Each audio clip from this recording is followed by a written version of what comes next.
আজকে আমি ট্রাই করতে যাচ্ছি আরো একটা ভাইরাল খাবার। আজকে আমি বানাবো ভাইরাল রুটি পিৎজা। রুটির পিৎজা, ওকে। প্রথমে আমি আটার মধ্যে দুটো স্লাইস চিজ দিয়ে একটা বড় করে রুটি বেলে নিয়েছি। এখানে আমিও আটার ভিতরে এক স্লাইস চিজ দিয়ে বড় করে রুটি বেলে নিয়েছি।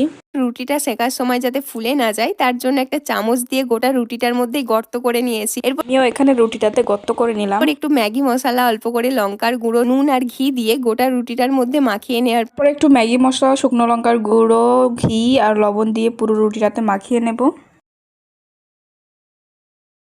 পর ওপর থেকে একটু গ্রেটেড চিজ, ক্যাপসিকাম, পেঁয়াজ, টমেটো আর ভুট্টা দিয়ে সাজিয়ে তারপর উপর থেকে আমার পছন্দ মতো টপিংস, আর আমি যেহেতু চিকেন পছন্দ করি তো আমি সসেজও দিয়েছিলাম। তারপর ভরে ভরে চিজ দিয়ে দিয়েছি because I love cheese. Frying প্যানের মধ্যে অল্প করে ঘি মাখিয়ে আর জল ছিটিয়ে দিয়েছি যাতে পুড়ে না যায়। খেতে তো ভালোই হয়েছিল।